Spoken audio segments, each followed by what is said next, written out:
yang berjudul Implementasi dan Tantangan Nilai-Nilai Pancasila di Era Globalisasi. Saya sebagai ketua kelompok yang bernama Fadil dengan NIM 250590006 dan rekan-rekan saya. Perkenalkan, nama saya Rahmat Eka dengan NIM 250089103.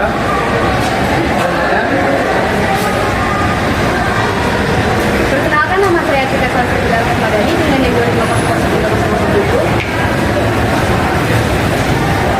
Perkenalkan, nama saya Biku Supriyani dengan NIM 25750. Perkenalkan, nama saya Wiyarusya Putri dengan NIM 2500316. Implementasi dan tantangan nilai-nilai Pancasila di era globalisasi merupakan gambaran nyata bagaimana dasar negara Indonesia tetap diuji relevansinya di tengah perkembangan zaman yang semakin maju.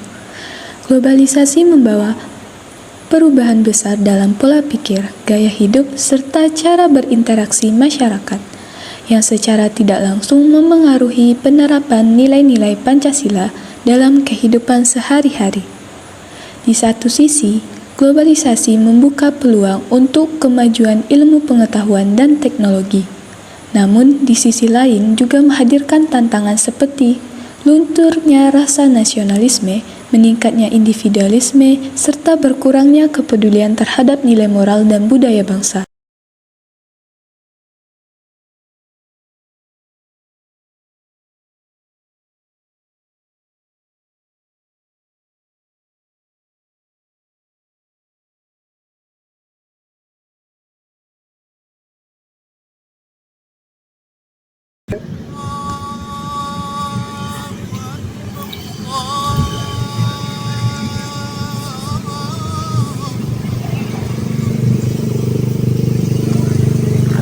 Del, sunat yuk, udah azan nih. Taruh lama, aku lagi sibuk ini main. Dikit lagi menang. Ayolah. Ya duluan aja lah. Aku lagi sibuk ini. Duluan aja lah. Iya.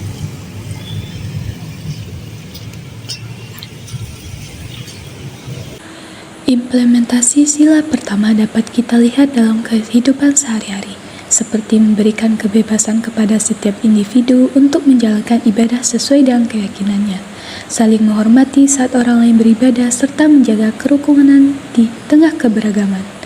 Di lingkungan sekitar, sikap toleransi terjamin melalui kerjasama lintas agama, saling membantu tanpa memandang perbedaan, dan menciptakan suasana damai dalam masyarakat.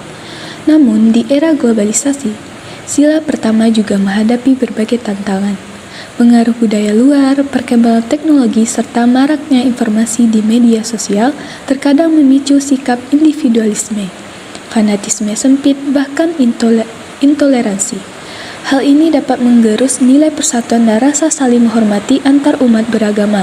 Oleh karena itu, penting bagi generasi muda untuk tetap menanamkan nilai ketuhanan yang Maha Esa dengan cara memperkuat sikap toleransi, menghargai perbedaan, dan menjaga keharmonisan dalam kehidupan bermasyarakat.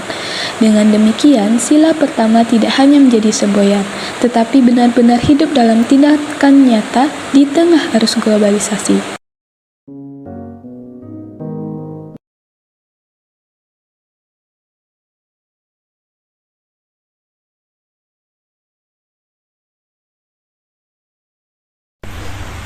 Sebagai mahasiswa yang hidup di tengah persaingan akademik dan tekanan sosial, kita terkadang lupa bahwa di sekitar kita ada manusia lain yang juga berjuang dengan beratnya kehidupan.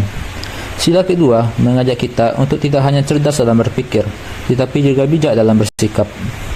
Ketika seorang teman yang mengalami kesusahan, kita ulurkan tangan, bukan meninggalkannya sendirian.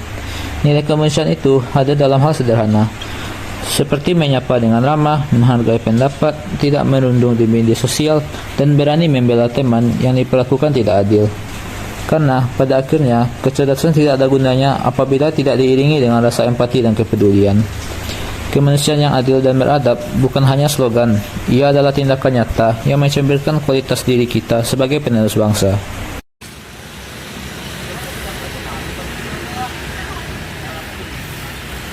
Ini tuh nak kalau sudah selesai aja udah sekalian. Ya aja lah, kalau selesai kemana aja gitu loh. Bisa diajak mulai. Ini gitu loh aja lah. Kak, mereka kita masuk kelas Kak. Kita bikin tugas rumah ya Kak sama mereka tuh. Emang boleh? Boleh kok Kak, bareng-bareng aja biar seru. Boleh, ayo. Sebagai mahasiswa, kita adalah generasi penerus yang hidup di tengah keberagaman. Kita datang dari berbagai daerah, suku, dan budaya, tetapi berada di kampus dengan tujuan yang sama: belajar, berkembang, dan membangun masa depan. Inilah makna sila ketiga Persatuan Indonesia, menyatukan perbedaan menjadi kekuatan besar. Di lingkungan kampus, persatuan terlihat ketika kita melihat untuk bekerja sama tanpa memandang latar belakang. Saat mengajak teman berdiskusi, menyelesaikan tugas kelompok, atau sekadar saling mendukung, kita sedang menghidupkan nilai persatuan. Namun, tidak dapat dipungkiri ada tantangan. Masih ada sikap menolak atau menjaga jarak hanya karena berbeda daerah atau budaya. Tapi disinilah peran kita sebagai mahasiswa. Kita harus mampu membuka diri, menghargai keberagaman, dan menjadikan kampus sebagai ruang yang inklusif.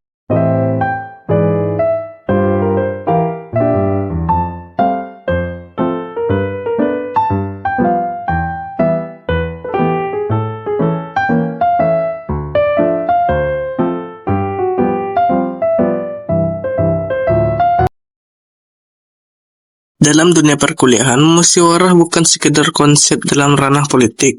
Ia hidup di ruang kelas, di tengah kelompok belajar, dan di setiap tugas yang harus diselesaikan bersama.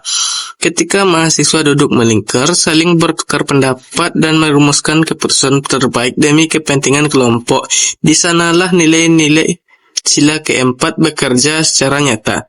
Namun tidak dapat dipungkiri, tantangan tetap ada.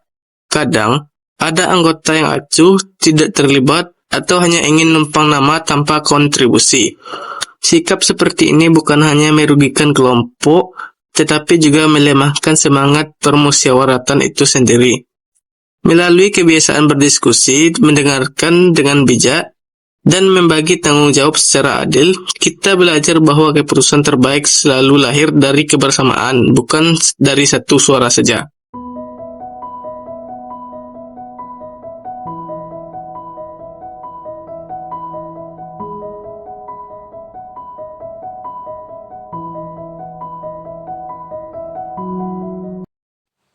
Di tengah derasnya arus globalisasi, nilai-nilai Pancasila tetap menjadi pondasi kokoh yang mempersatukan kita sebagai bangsa. Meski banyak tantangan menghadang, semangat persatuan, keadilan, dan gotong royong terus harus kita jaga dan implementasikan dalam kehidupan sehari-hari. Mari kita terus melestarikan dan mengamalkan Pancasila agar Indonesia tetap kuat, berdaulat, dan maju di panggung dunia.